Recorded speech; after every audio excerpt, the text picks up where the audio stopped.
আমার একটা বিরাট পারলৌকিক কাজ ছিল।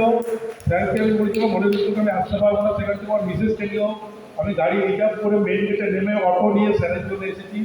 স্যার বারবার বলেছেন হ্যাঁ তবু অ্যাটেন্ড করুন, এটাই আমাদের সকলেরই উচিত।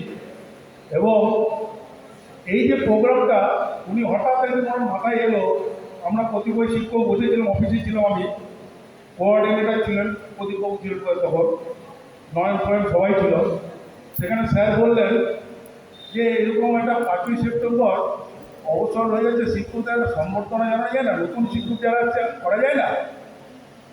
আর তখন স্যার একটা প্রস্তাব দিলেন, প্রস্তাব দিয়ে হোয়াটসঅ্যাপে সবাইকে ছেড়ে দিলেন এবং আমরা সবাই সম্মতি করলাম এবং আমাদের সকলেরকে নিয়ে স্যার এই উদ্যোগ নিয়ে সেই যে অনুষ্ঠান চালু করলেন।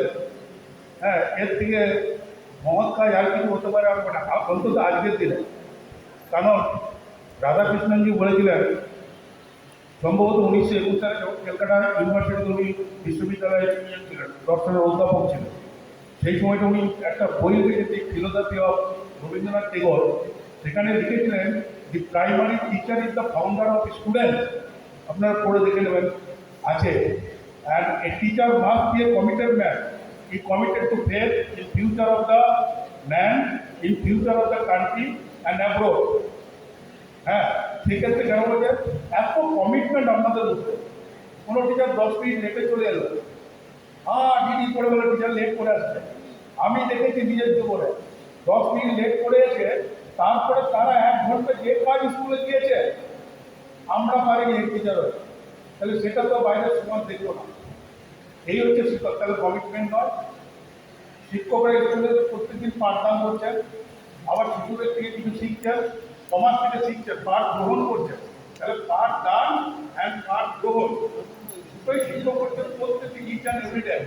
তাহলে তার মধ্যে কমিটমেন্ট নাই, সেই জন্য বলে কমিটেড ম্যান। শিক্ষকরা শিক্ষা অভিমুখ সমস্ত কাজ করছেন, প্রতিবাদ করছেন আমরা করবো না, কিন্তু যেই কাজটা তারা করছে ভীষণ দায়বদ্ধভাবে করছেন। বাইরে অনেক কিছু আজকে রাষ্ট্র দেশ সফলতা পাচ্ছে না, সেই শিক্ষকদেরকে দিতে হচ্ছে। 2000 টাকার ইলিশ মাছ কিনে আনছি, 800 টাকার মাংস কিনে আনছি, 400 টাকার তেল কিনে আনছি, 900 টাকার আরো দামি দামি তেল কিনছি, অলিভ অয়েল সবই কিনছি, এনে রেখে দিচ্ছি, কিন্তু নুন নেই। খেতে পারবেন? পারবেন না। লবণ না হলে আপনি যতই দামি কিনে খেতে পারবেন না। তাহলে এই প্রাথমিক শিক্ষককে ভাবনা কালে উনি হচ্ছে লবণ, সমস্ত কিছু খাওয়া উন্নত করতে। আমি খুব গর্বিত এরকম একটা সার্কেলে আমি চাকরি করতে পেরে, এরকম একজন এসআই সাহেবকে আমি পেয়ে, হ্যাঁ এরকম সম্বর্ধনা জানানোর জন্য, সম্মান জানানোর জন্য। এখানে তো সবাই এগিয়ে আছে, সবাই এগিয়ে আসবে এবং এই এসআই সাহেব সরকারি নিয়ম বদলি হয়ে যাবে, এটা হতেই হবে।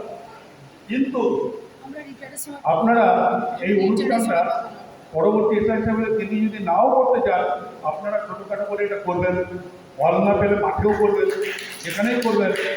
আমরাও তো শিক্ষক, আমরাও তো পেনশন পাচ্ছি, তাহলে আমাদেরও একটা কন্ট্রিবিউশন দেবেন।